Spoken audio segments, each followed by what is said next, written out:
Deng Anhierbai when monyadhueng I check them wet konya ditke DJ dot the warming master.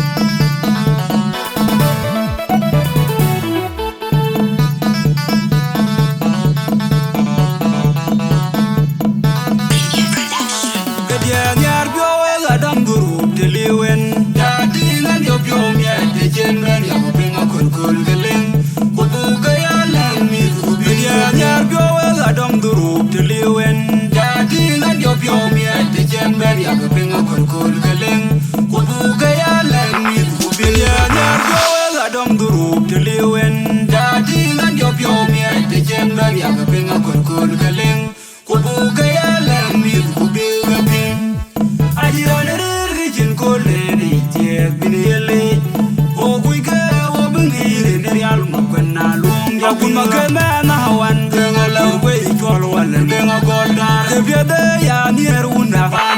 akun makena na hawan Kepieth Aya nhiaar wutda akun makena na hawan Kepieth Aya nhiaar wutda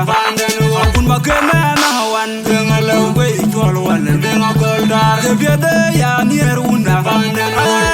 ina peche twen woka wala wayon ya polo kwanka junku ina peche twen yogo dom na kwaya denga moro la ina peche twen ajum yola nyara ina peche twen woka wala wayon ya polo kwanka junku ina peche twen yogo dom na kwaya denga moro la ina peche twen ajum yola nyara ina peche twen woka wala wayon ya polo kwanka junku ina peche twen yogo dom na kwaya denga moro la jina peche twen ajum yola akun makena na hawan Kepieth Aya nhiaar wutda akun makena na hawan Kepieth Aya nhiaar wutda akun makena na hawan Kepieth Aya nhiaar wutda akun makena na hawan Kepieth Aya nhiaar wutda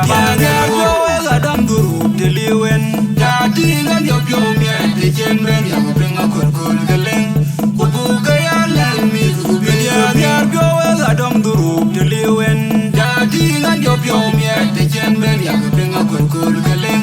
kubuga ya lan mi kubiya nyar byo adam duru deliwen datinga yopyo miete chenben ya benga korkol gelen kubuga ya lan mi kubiya Ajiranerin koleni tie biniyele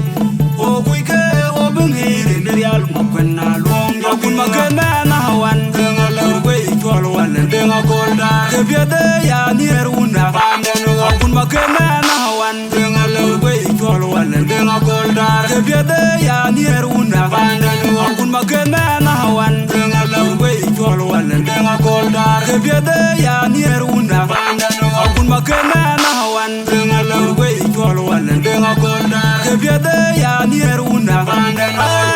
ina peche twen woka wala wayon ya polo kwanka junku ina peche twen yogo dom na kwaya denga moro la ina peche twen ajum yola nyara ina peche twen woka wala wayon ya polo kwanka junku ina peche twen yogo dom na kwaya denga moro la ina peche twen ajum yola nyara ina peche twen woka wala wayon ya polo kwanka junku ina peche twen yogo dom na kwaya denga moro la ina peche twen ajum yola akun makena na hawan